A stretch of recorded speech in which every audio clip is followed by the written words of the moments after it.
Salut les gars, j'espère que vous allez bien. Pour ceux qui me découvrent, moi c'est Pépito, très content de vous retrouver pour cette nouvelle vidéo. Alors, premier débrief de la saison, victoire 2-1 du Real face à Braga. Le match n'a pas été un match étincelant du Real, mais au final, on sort avec la victoire. Du coup, sans plus tarder, on en parle.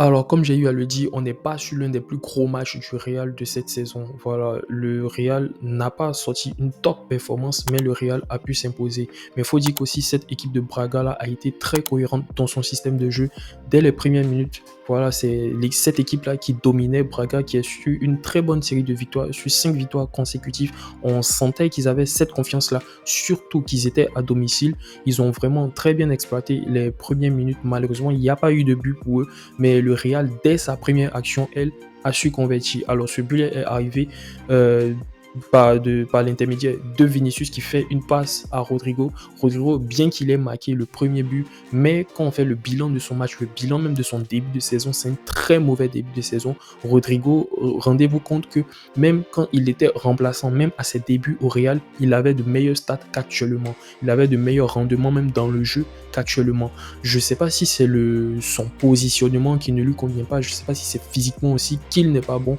mais c'est pas du tout ça. C'est heureusement qu'en attaque, en tout cas de ceux qui sont titulaires, tu as Vinicius qui revient bien de blessure, Vinicius qui finit avec 2 passes D, un but annulé que j'ai pas du tout compris, je vais revenir sur ça, et Bellingham.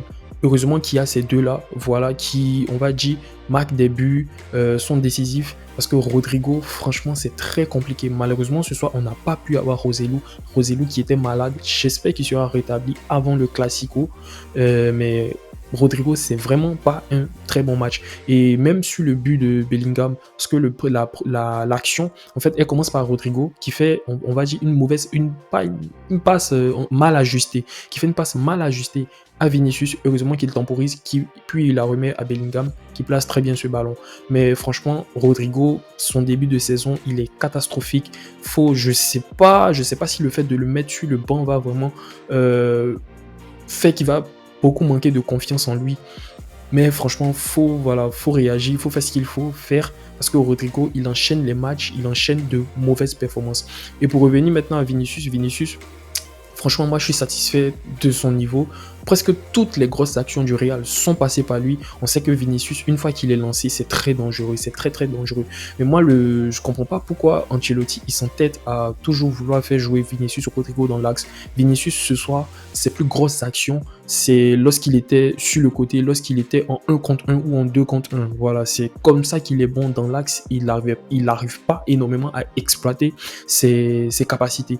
Du coup, moi, personnellement, même si c'est pour mettre Roselu en pointe, surtout qu'on voit qu'un Rodrigo aussi fait un mauvais début de saison, franchement, je pense que c'est très préférable, c'est mieux même de repartir sur un 4-3-3 comme on a l'habitude de faire.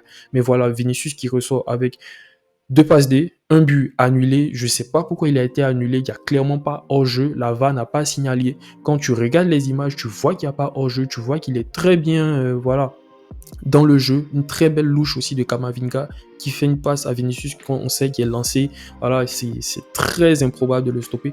Bon match aussi de Camavinga qui, on va dire, vers la fin du match, s'est retrouvé un peu plus sur le côté comme à l'habitude. Tchouaméni qui est entré, du coup, qui est repassé dans l'axe. Et aussi, très bon match de Rudiger. Rudiger qui vraiment, est très, on va dire, qui enchaîne de bonnes performances. Franchement, en tout cas, lui, moi, jusqu'à présent, il me rassure. Alors, Nacho aussi, il a sorti un bon match. Franchement, pas grande chose à reprocher. Mais moi, c'est plus du côté de Fran Garcia. Fran Garcia, c'est vraiment. J'ai pas envie de trop tirer sur lui. J'ai pas envie d'utiliser des mots forts en disant le maillon faible. Mais son côté est vraiment le côté faible du Real. Et c'est de là même que le but de Braga arrive. C'est de là aussi que certaines actions dangereuses de Braga sont arrivées. Franchement, Fran Garcia, offensivement, oui, on sait qu'il peut apporter beaucoup, mais défensivement, lorsqu'il faut replier, c'est compliqué. On voyait même Bellingham qui venait à chaque fois pour l'aider. Après, on a vu Camavinga aussi qui était repositionné pour l'aider jusqu'à ce que Ferland Mendy revienne, jusqu'à ce que Ferland Mendy maintenant rentre, soit le remplace. Du coup, c'est un peu compliqué, Fran Garcia. J'attends de voir. J'espère qu'il va progresser défensivement parce qu'offensivement, moi, je m'inquiète pas trop. Je sais qu'il est capable. Je sais qu'il est capable de, voilà, de faire des dédoublements avec Vinicius. Franchement, si le côté défensif, il arrive à s'améliorer, on aurait un très bon latéral. Du coup, c'est un peu ça. Rodrigo, mauvais match. Rudiger, Camavinga, très satisfait. Le Real, on va dire qu'il a été en maîtrise générale. Après le but, le Real a suggéré ses temps faibles, ses temps forts. Comme à l'habitude, voilà, on n'est pas sur une très grosse performance. Cavaral, on va dire, qui a été bon, Cavaral, en tout cas, avec l'aide de Valverde, ça fait beaucoup de bien. Cavaral, quand il est au niveau, ça fait beaucoup aussi de bien. J'espère que cette équipe-là va monter en puissance comme d'habitude et on va voir ce que ça va donner. Du coup, c'était pas un match, on va dire, compliqué. C'était un match dans lequel le Real n'a pas, on va dire, employé les grands moyens. Et un Modric aussi qui n'est pas un Modric de grand soir, mais pas un mauvais Modric aussi. Franchement, ça a été voilà, un Real plutôt moyen. Mais il y a des joueurs qui se sont quand même démarqués. Comme j'ai eu à le dire, Camavinga, Rudiger, Vinicius qui revient bien, Bellingham toujours présent. Du coup, c'est un peu ça. J'attends maintenant le Classico, voir ce que ça va donner lorsque voici le système là, il va passer face au Barça parce que ce système là, franchement, moi je suis pas très fan et je trouve que il est très limité. Les défenseurs du Barça seront très tranquilles pour ressortir le ballon. Quand on sait que le pressing du Real est inefficace, même quand on joue en 4-3-3, ça sera un peu compliqué. Du coup, c'est un peu ça.